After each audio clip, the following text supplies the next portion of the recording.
Military bases don't get much more isolated than this. It monitors activity here and up in space for the US. Yet this desolate, windswept corner of the Arctic has caught the attention of Donald Trump and now the world. Because it is in the north of Greenland. You remember, the huge island that President Trump says he wants to buy. So we're asking why. I'm Cyril Vanier, and this is Pinch Point, where geography and politics collide.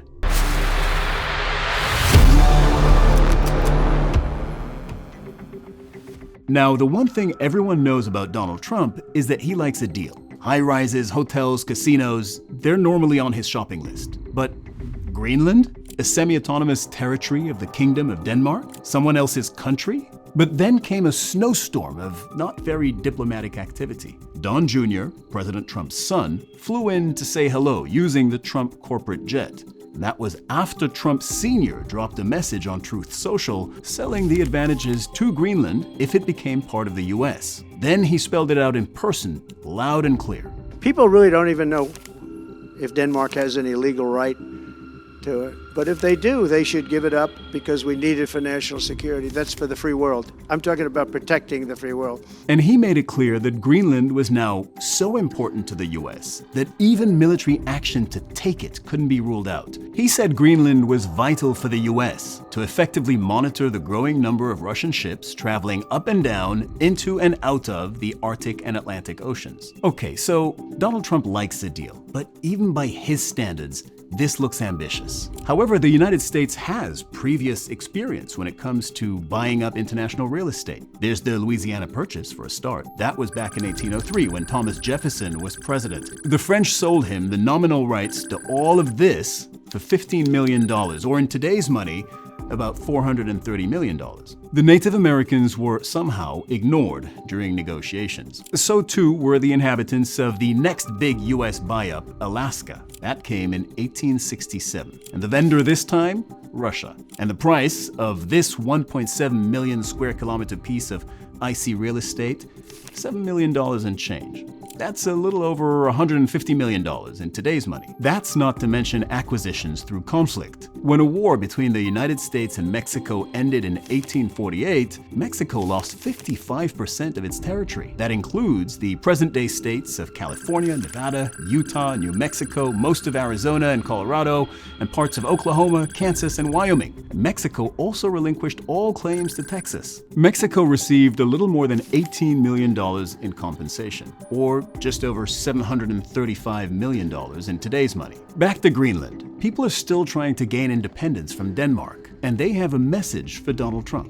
Vi vil ikke være danskere, vi vil ikke være amerikanere, vi vil selvfølgelig være grønlændere.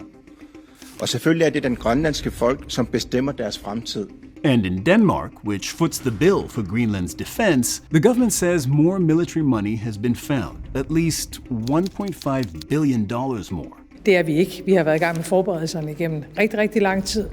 Der pågår selvfølgelig lige nu et intensivt arbejde med amerikanerne.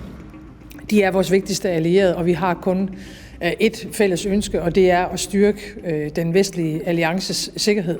Og det gælder selvfølgelig også Nordatlanten og Arktis. But U.S. interest in Greenland may be more broadly strategic. A 2023 survey showed that 25 of 34 minerals deemed critical raw materials by the European Commission are present in Greenland, and they include rare earths vital in creating new technology. Greenland isn't the only country in Donald Trump's sights, far from it. Trump has suggested that Canada should join the US as the 51st state. And he's demanding that Panama cede the Panama Canal back to the United States. That has already caused anger in Panama, which only took control of the canal in 1999 after decades of protests. The US built it and then controlled it for most of the 20th century, an 82-kilometer shortcut that links the Atlantic and the Pacific Oceans. Up to about 14,000 ships use it every year, with the US its biggest customer. But Donald Trump says American ships are being overcharged, and he's worried that China operates 2 ports at the canal's entrances. The big question now